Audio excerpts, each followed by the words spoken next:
Dobře vnímám, že i přes tento dosažený kompromis zde zůstává řada dalších nevyřešených problémů. Například nebylo schváleno vyplácení podpor v prvním pilíři na všechny kategorie přežvýkavců. O kompromisu, který jsme navrhovali, podpora výkonu nebylo rozhodnuto. Diskutabilní zůstává také podpora oblasti LFA. Při menším objemu peněz se hledal průchozí kompromis a platby se krátily všem. Nicméně snahou agrární komory je zvýšení plateb na LFA na úroveň období 2007 a dále, tedy na výši asi 2,9 miliardy korun za rok. I přes námi prosazené navýšení obálky LFA řádově o 200 milionů korun na rok ještě chybí do této výše přibližně dalších 200 milionů korun ročně a řešením je využít prostředky z degresivity přímých plateb a LFA. Mimo animal welfare u skotu a prasat je potřeba zmínit také otázku animal welfare řešit systému také u drůbeže, a to formou další podpory v rámci národních dotací.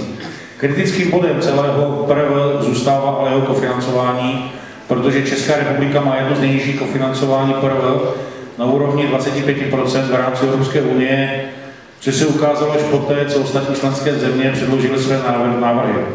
Přestože jsme vyjednali navýšení, o kterém jsem mluvil, z 15 na 20%, tak dneska se to jeví, že je to málo a Česká republika se tak sama připravuje o konkurenceschopnost na evropském trhu, které bez podpory investic nejsme schopni dosáhnout.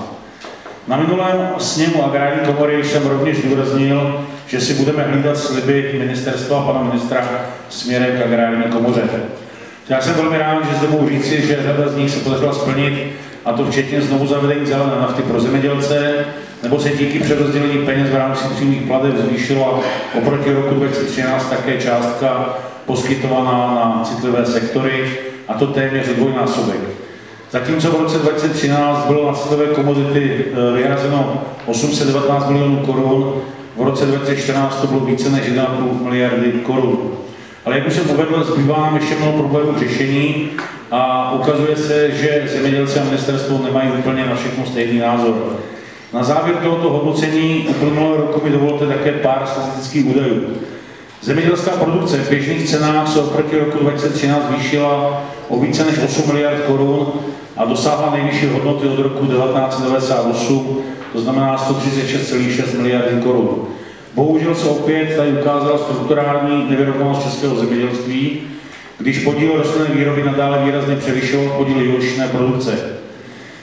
Je potěšujícím zjištěním, že se tento nepříznivý trend trvající více než 10 let v roce 2014 podařilo oslabit, protože živočišná produkce v běžných cenách meziročně vzrostla o 10%, když to rostlina o pouhých 4,7%.